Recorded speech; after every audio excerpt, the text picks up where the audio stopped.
Hello बच्चों, आज हम लोग 9th क्लास का फर्स्ट चैप्टर से एक सीरीज शुरू करने जा रहे हैं और एकदम हम लोग बेसिक से लेकर 9th क्लास का हर टॉपिक इसमें कवर करेंगे। तो चलिए शुरू करते हैं नंबर सिस्टम से। 9th क्लास के मैथमेटिक्स का पहला चैप्टर है नंबर सिस्टम। नंबर सिस्टम में हमें विभिन्न प्रकार के नंबर्स के बारे में पढ़ना है, तो हम उसका जानकारी लेते हैं। और जैसे सिलेबस में हमें दिया गया है उस सिलेबस के अनुसार सीबीएसई बोर्ड को और बिहार बोर्ड दोनों को ही हम लोग देखेंगे। चलिए स्टार्ट करते हैं नंबर सिस्टम। इसमें सबसे पहले हम लोगों को देखना होगा कि नंबर सिस्टम में क्या क्या पढ़ने हैं। संख्या पद्धति में वह है पहला नेचुरल नंबर यानी प्राकृतिक संख्या या प्राकृतिक संख्या, दूसरा होल नंबर इंटीजर्स इसको पूर्णांक कहते हैं, और रेशनल नंबर इरेशनल नंबर। तो हम लोग बारी बारी से सबके बारे में देखते हैं कि क्या है नेचुरल नंबर।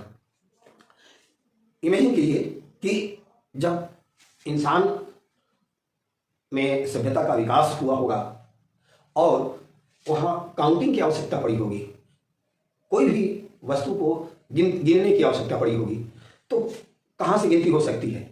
अगर ये पेन है, मार्कर है, एक पेन है तो कम से कम एक है, तो इसको काउंटिंग हम लोग करेंगे, यानी एक से ही गिनती शुरू हो सकती है। अगर एक समान या उंगली है हम दिखाएं तो अगर ऐसे दिखाते हैं तो एक एक उंगली कहेंगे। ऐसे हुआ अगर एक समान एक जैसा दो चीज मिल गया तो उसको दो कहेंगे। इस तरह 3, 4 या 5 या सो ऑन कोई भी नंबर हम लोग जितनी भी वस्तुएं हमारे सामने आई अगर एक समान रही तो उसकी मात्रा को जानने के लिए हम लोग इस नंबर का उपयोग शुरू हुआ, जिसको कि प्राकृतिक संख्या कहा जाता है।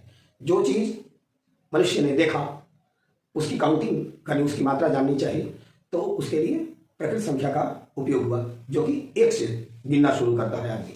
अगर एक प्राकृतिक संख्या में हमारा क्या आ सकता है, 1, 2, 3, 4 इस तरह करते करते करते करते पूरे अनंत तक चले जाए, कितना भी चले जाए अनंत तक, तो ये हमारा प्राकृतिक संख्या कहलाएगा। एक से शुरू करके गिनती की जितनी भी संख्याएं हैं वे सभी प्राकृतिक संख्या कहलाएंगी। ये ध्यान रखना होगा, एक से शुरू करके और अनंत तक चले जाए। हम उसको अगर यहाँ एक नंबर सिस्टम एक नंबर लाइन बना दी है, इस पर एक यहाँ है, एक से शुरू होकर दाहिनी तरफ अनंत तक जाए, दाहिनी तरफ अनंत तक जाते हैं, तो इसे हम कहेंगे प्राकृतिक संख्या। प्राकृतिक संख्या,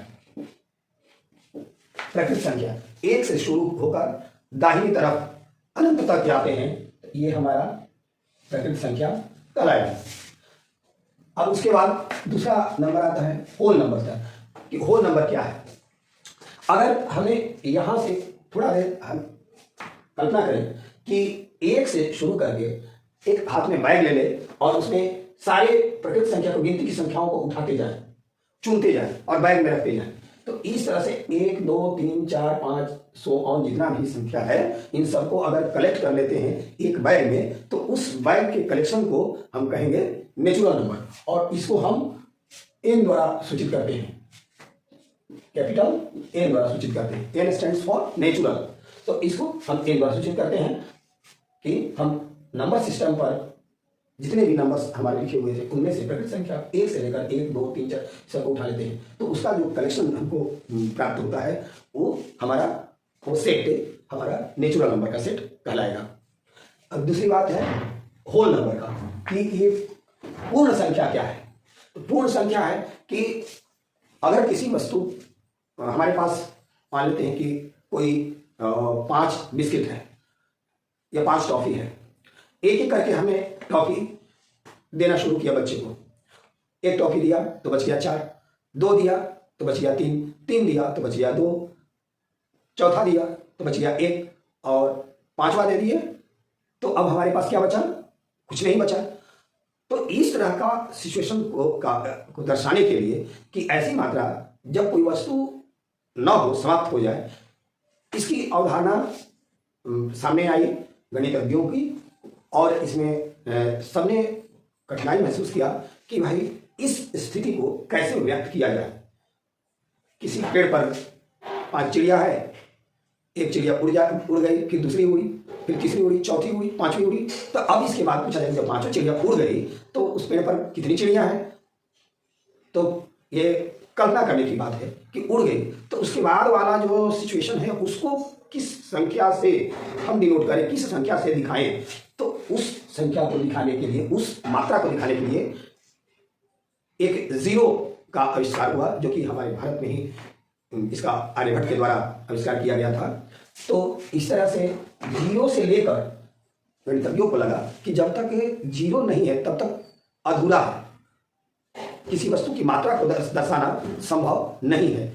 तो आर्यभट्ट के द्वारा ये प्रयोग किया गया, सबसे पहली बार जीरो संख्या दिया गया और ये बताया गया कि इस सिचुएशन को इस जीरो अंक के द्वारा हम दर्शा सकते हैं, और तब से उसका प्रयोग होने लगा। और ये जो जीरो है इसको अगर मिला दिए नेचुरल नंबर में, तब हमें पूरी सिचुएशन स्पष्ट हो गई कि अगर कोई वस्तु पहले थी अब नहीं है तो कितनी थी, और अब नहीं है तो ये क्या है स्थिति, इसको स्पष्ट जीरो से हो जाता है। तो इसलिए हम लोग जीरो को जब मिला दिया गया तो जीरो लेकर और गिनती की सभी संख्याएं ये क्या कहलाएंगी, पूर्ण संख्या, पूर्ण संख्या, जिसको कि हम लोग W के द्वारा सूचित करते हैं।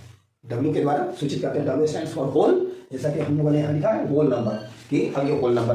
अब और इसको भी अगर इसके कलेक्शन की बात करें, इसके सेट की बात करें, इसके समुच्चय की बात करें, तो हम कह सकते हैं कि जीरो से लेकर और जितना पहले से हम बैग में कलेक्शन किए थे नेचुरल नंबर की, प्रकृत संख्या की, अगर उसमें जीरो को भी अगर पिकअप कर लेते हैं, शामिल कर लेते हैं, तो इस तरह से जीरो और प्लस नेचुरल नंबर दोनों मिला के हमारा हो जाता है पूर्ण संख्या, दोनों मिला के पूर्ण संख्या हो गया। तो इस तरह पूर्ण संख्या में हम लोग कहेंगे पूर्ण संख्या में क्या है कि 0 1 2 3 4 5 ऐसे करते करते करते करते आप इंफिनिटी तक जा सकते हैं। ये सही पूर्ण संख्या है। अब बात करते हैं उसके आगे इंटीजर्स की।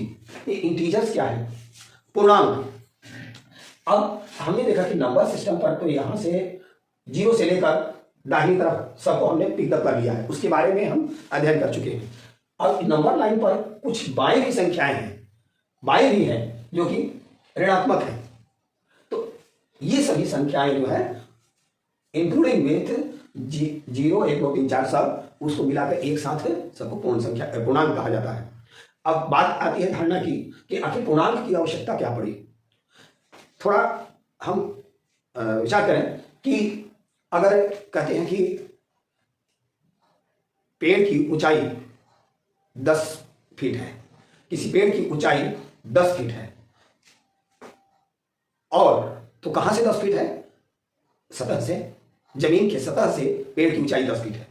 या फिर समुद्र तल से कहते हैं कि एवरेस्ट की ऊंचाई 8,850 फीट है, 8,848 फीट है, तो ये समुद्र तल से। तो समुद्र तल से एक ऊपर की ओर को तो हमने नेचुरल नंबर से दिखा दिया, प्रकृत संख्या से गिन दिया, लेकिन अगर समुद्र तल से नीचे अगर मापना हो तो उसे हम कौन सी संख्या से दर्शाएंगे।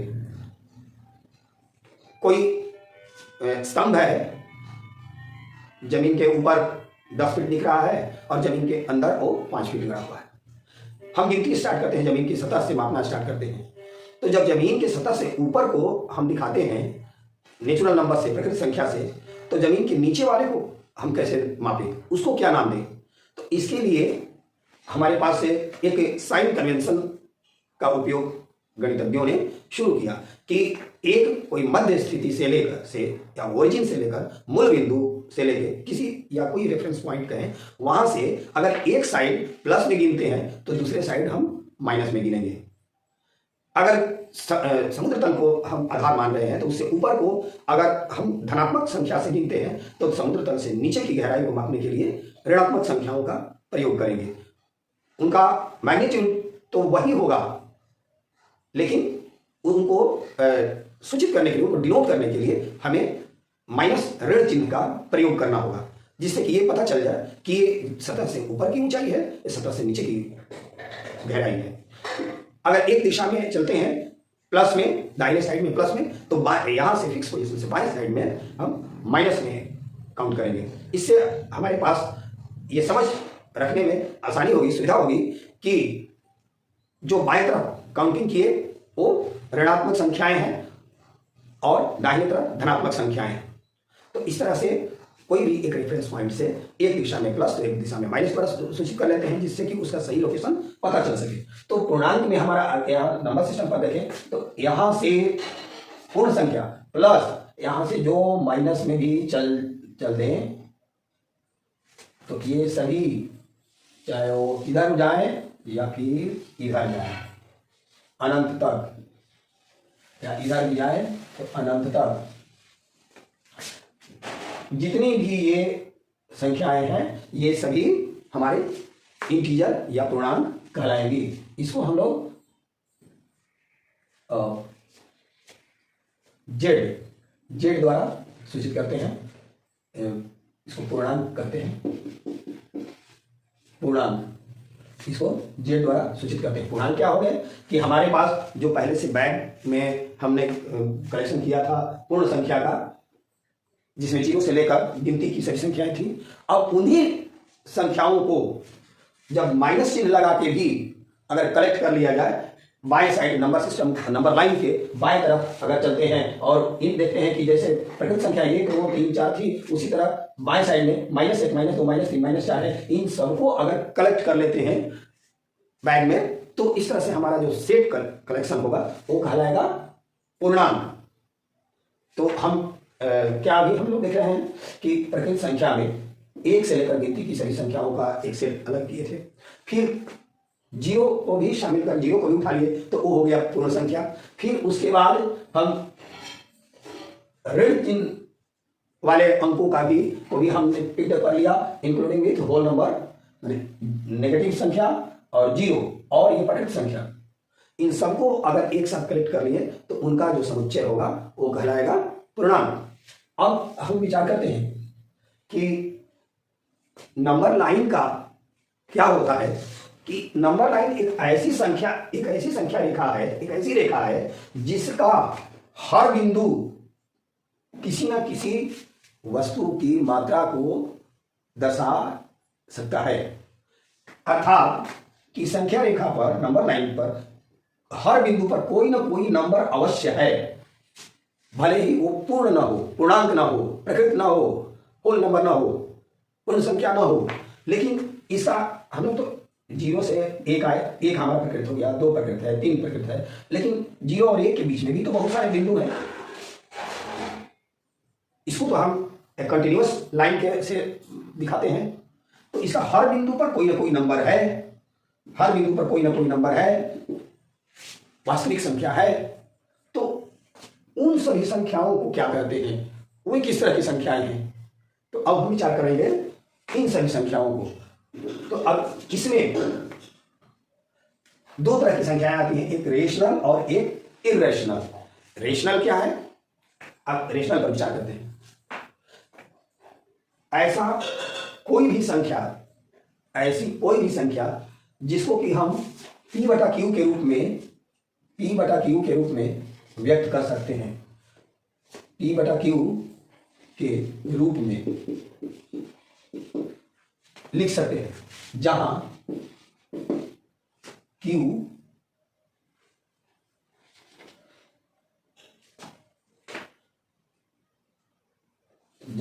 ऐसे क्या कि P और Q अलग अलग पूर्णांक हैं, जहां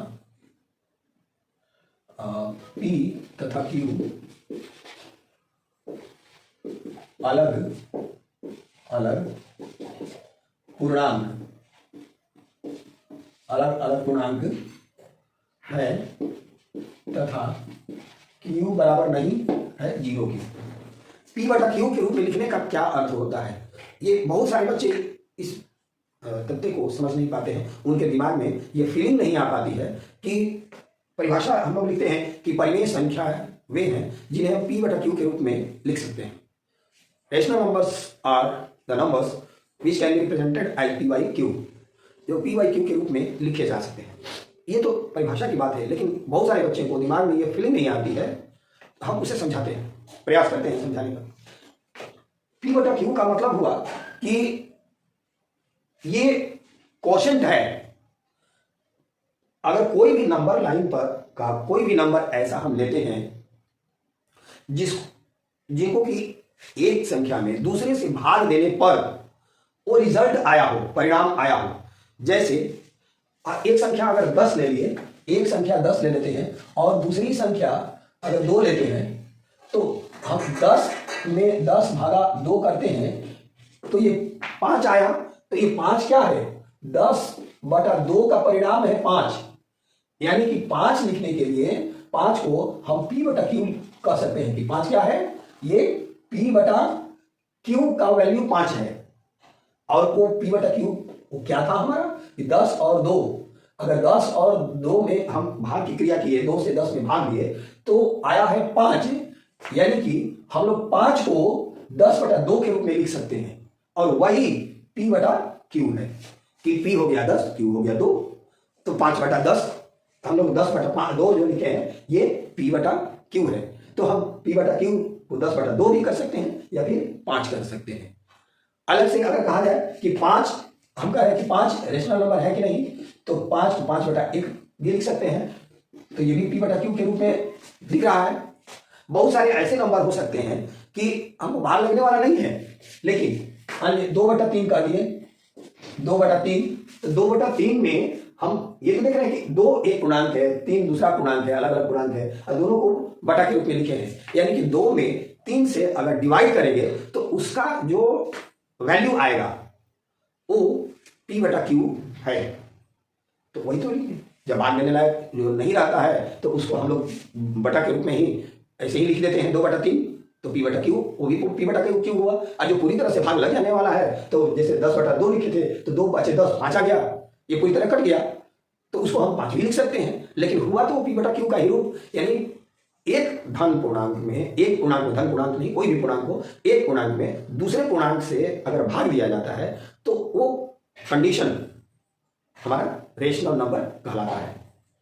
यानी कि वो भाग देने के बाद परिणाम आया है, वो क्वोशिएंट है। और इसीलिए इसको हम लोग डिनोट करते हैं रेशनल नंबर को Q से। रेशनल नंबर को कौन सी से हम लोग सूचित करते हैं? Q से। या इसको हम लोग R से भी सूचित डिनोट करते हैं। R stands for rational number, और Q से इसलिए हम लोग डिनोट करते हैं क्योंकि Q स्टैंड्स फॉर क्वोशिएंट, कि भाग देने पर जो भागफल आता है वह क्वोशिएंट है। तो मुझे उम्मीद है आप लोगों को ये समझ में आया होगा कि परिमेय संख्या वास्तव में क्या है। परिभाषा में बोल दिया जाता है कि P बटा Q के रूप में जिसे लिख सकते हैं तो वही परिमेय संख्या है। लेकिन मुझे उम्मीद है कि मैंने कोशिश की आप लोगों को इसका मतलब समझाने की कि P बटा Q का मतलब हुआ कि किसी एक पूर्णांक में दूसरे पूर्णांक से भाग देते हैं तो उसका जो क्वोशिएंट आया, भागफल आया, वही परिमेय संख्या है। परिमेय संख्या हम लोग अलग अलग तरह की परिमेय संख्या के बारे में इसी पाठ में विस्तार से पढ़ेंगे आगे चलकर। अभी पहले इंट्रोडक्शन कर लेते हैं, इसके बाद हम लोग परिमेय संख्या के बारे में पूरी डिटेल से पढ़ेंगे कि परिमेय संख्या को कैसे हम अलग अलग तरह की कौन कौन सी परिमेय संख्याएं होती हैं और उसको हम क्या डेसिमल के रूप में भी लिख सकते हैं। तो हाँ, परिमेय संख्या है तो उसको डेसिमल के रूप में भी लिख सकते हैं, और उसका क्या क्या नेचर होगा जो डेसिमल के रूप में अगर एक्सप्रेस करेंगे रेशनल नंबर को तो उसका अलग अलग क्या स्वरूप होगा। पहले हम थोड़ा इंट्रोडक्शन कर लेते हैं अब इरेशनल नंबर के बारे में। इरेशनल नंबर उसे कहेंगे कि जिस संख्या को जो परिमेय है, यानी कि इस नंबर लाइन पर से हम नेचुरल नंबर को उठा लिए, होल नंबर को उठा लिए, पूर्णांक को उठा लिए, उसके बाद रेशनल नंबर को भी उठा लिया, यानी कि जिनको कि P बटा Q के रूप में लिख सकते हैं उसे भी उठा लिए, तब अब इसके बाद जो भी बच गया वो इरेशनल है, क्योंकि नंबर लाइन पर केवल वास्तविक संख्याओं को दर्शाया जा सकता है और उस वास्तविक संख्या में बाकी सबको हमने उठा लिया, तो अब हमारे पास इरेशनल नंबर बच गए, यानी कि जिनको कि P बटा Q के रूप में नहीं लिख सकते हैं। जो परिमेय नहीं है वो अपरिमेय है, ठीक है, जो परिमेय नहीं है वो अपरिमेय है, जो रेशनल नहीं है वो इरेशनल नंबर है। तो इसके बारे में डिटेल में हम लोग आगे पढ़ेंगे। जैसे इसका उदाहरण हो जाएगा हमारा जितने भी रूट में रेडिकल में लिखे नंबर्स आते हैं जनरली, √2, √3, √5, √10, √10, ये सभी जो संख्याएं हैं इसको हम लोग इरेशनल नंबर कहते हैं। इनको हम नहीं व्यक्त कर सकते P/Q के रूप में, क्योंकि हमारे लिए पास स्पष्ट नहीं हो पाता है कि भागफल क्या आया, किस संख्या में हम भाग दे रहे हैं। यहाँ √2 है, वह इसका स्पष्ट कोई हल नहीं हो पाता है। तो आगे हम लोग देखेंगे अब विस्तारपूर्वक रेशनल और इरेशनल नंबर को, जो कि हमारे सिलेबस में है। इसके अलावा जितने भी हम लोग बात किए वो सभी पिछले क्लास की पढ़ी थी। पिछले क्लास के पिछले क्लास में हम लोगों को पढ़ना था प्रकृत संख्या। उस प्रकृत संख्या में भी बहुत तरह की संख्याएं शामिल होती हैं, जैसे कि कहते हैं odd number, even number, prime number, को प्राइम नंबर, कंपोजिट नंबर, ये सब जो होता है हम लोग पहले पढ़ चुके हैं। तो उसके बारे में अगर शॉर्ट ब्रीफ में अगर कुछ सुन लेते हैं, थोड़ा डिस्कस कर लेते हैं कि कौन से ऑड नंबर किसको बोलते हैं, इवन नंबर किसको बोलते हैं। वैसी प्रकृत संख्या जिसमें 2 से पूरा भाग लग जाता है वे इवन नंबर कहलाती हैं, हिंदी में सम संख्या कहलाती हैं। और जिस संख्या में 2 से भाग नहीं लगता है वो विषम संख्या कहलाती है, ऑड नंबर कहलाती है। तो इस तरह से हम ऑड नंबर, इवन नंबर समझ गए। फिर प्राइम नंबर कहते हैं। प्राइम नंबर ऐसी नेचुरल नंबर्स हैं, ऐसी प्रकृत संख्या जिनमें किसी अपने को छोड़कर किसी अन्य संख्या से भाग नहीं लगे। अर्थात अगर किसी संख्या का अगर अपवर्तक लिखें तो उसका अपवर्तक एक और वो स्वयं संख्या होगी, इसके अलावा और कोई उसका अपवर्तक नहीं होगा, तो उस संख्या को हम अभाज्य संख्या कहते हैं, प्राइम नंबर कहते हैं। यानी कि जो अपने सिवा किसी और से डिवाइड ना हो। जैसे 2 है, 2 में 2 को छोड़कर और किसी से नहीं लगेगा। 3 है, 3 में भी 3 से भाग लगेगा और किसी से नहीं लगेगा। 5 है, 7 है, 11 है, 13 है, इन सभी संख्याओं में किसी अन्य संख्या से भाग नहीं लग सकता है। अर्थात हम ये कहें कि अगर 13 का अपवर्तक लिखना होगा तो केवल 1 और 13 होगा, इसके सिवाय और कोई तीसरा नहीं होगा। तो इस तरह से हम लोग अभाज्य संख्या के बारे में भी जान गए।